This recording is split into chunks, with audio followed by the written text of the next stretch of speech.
In the cold, desolate trenches of 1917, fear and despair gripped us like a vice. We were weary, haunted by the relentless bombardments and the constant presence of death. As the days turned into weeks, a new terror began to emerge, one that transcended the horrors of war. It started with whispers, faint voices that seemed to echo through the maze of trenches. We wrote them off as the product of our overworked minds, a trick of exhaustion and fear. But as the whispers grew louder, we could no longer ignore them.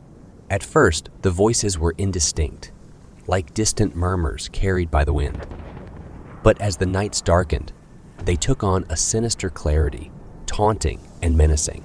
We huddled together in the trenches, seeking solace in one another's presence. But the voices were always there, lurking in the shadows of our minds.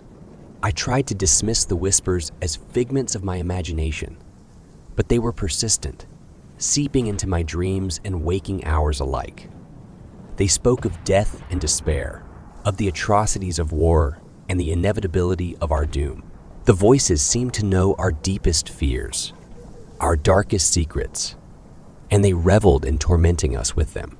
As the days wore on, the whispers took on a physical presence, manifesting as shadowy figures that darted through the trenches like phantoms.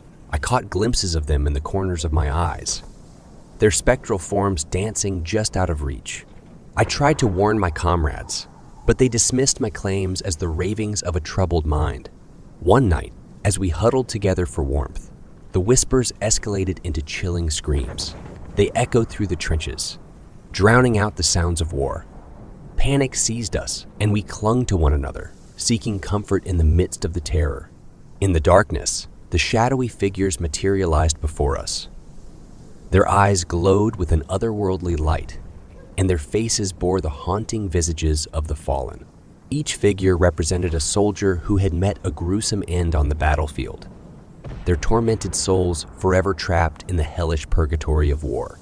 I couldn't bear to look at them, but their eyes held me captive. They seemed to beckon me, drawing me toward them with an irresistible force. I felt myself being pulled into their abyss, their despair threatening to consume me. In that moment, I knew that the whispers and the shadows were not just figments of my imagination, but malevolent entities born from the anguish of war.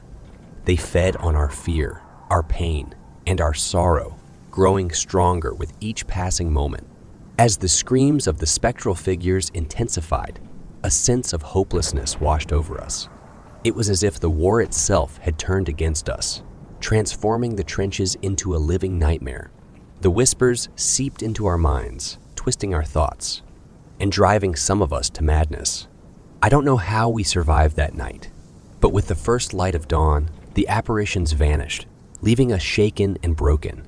From that day on, the whispers never truly left us. They followed us to the battlefield, a constant reminder of the horrors we had witnessed. In the years that followed, I survived the war, but I could never escape the echoes of that haunting night in the trenches. The whispers and the shadows stayed with me, a haunting testament to the true horror of war. The darkness that lurked not just in the enemy's trenches, but within our own minds and souls.